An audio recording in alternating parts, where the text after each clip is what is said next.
सर्वमङ्गलमाङ्गल्ये शिवे सर्वार्थसाधके शरण्ये त्र्यम्बके गौरी नारायणि நமோஸ்துதே. அம்பாள் இந்த ஒரு மந்திரத்தில் எல்லாத்தையும் அடக்கிட்டா. அப்படின்னா என்ன அப்படின்னு கேட்டால், சர்வமங்கல மகாச்சண்டி யாகம் யாருமே வீட்டில்களில் பண்ண முடியாது.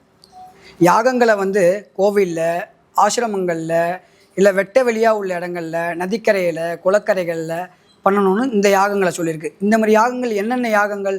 சண்டி யாகம், பிரத்திங்கரா யாகம், டிகும்பலா யாகம், திலை யாகம், இதெல்லாம் நதிக்கரைகளிலேயோ கோவில்களிலேயோ பண்ணணும்னு சொல்லியிருக்கு. இதில் அம்பாள் என்ன சொல்கிறா அப்படின்னா, மந்திரத்திலே ஒவ்வொன்றும் சொல்கிறா.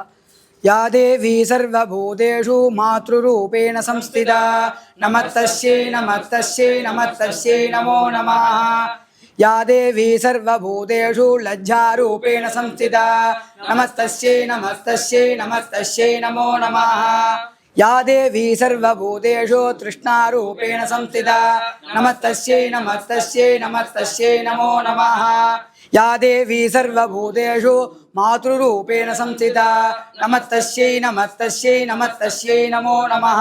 இந்த மாதிரி மாத்ருரூபேண சம்ஸ்திதா நமஸ்தஸ்யை நமஸ்தஸ்யைன்னு சொல்லி அம்பாளை வணங்கும் போது நமக்கு எல்லாத்தையுமே கொடுத்துட்றா. காசு, பணம், பொருள் எல்லாத்தையும் சமிருத்தியாக கொடுத்துட்டு கடைசியாக என்ன பண்ணுறா, பாலா, காளி, சரஸ்வதி எல்லா ரூபமாக அம்பாள் மகிஷாசுர மர்தனனை வதம் பண்ணுறா. அதுதான் சண்டியாகத்துடைய பெரிய பலன். சண்டியில் மொத்தம் 13 அத்தியாயங்கள் உடையது. 13 அத்தியாயத்துலேயும் ஒவ்வொரு அத்தியாயத்துலேயும் அம்பாள் ஒவ்வொன்றா வதம் பண்ணிகிட்டே வரா. 14ஆக வரும்போது அம்பாள் பூர்ணமாக துர்கா பரமேஸ்வரியாக சண்டிகாவாக மாறிடுறா. மாறி தான் அசுரனை வதம் பண்ணுறா. அதனால் இந்த யாகங்களில், ஆசிரமங்களில் பண்ணுறது பெரிய சம்பிரதியானது.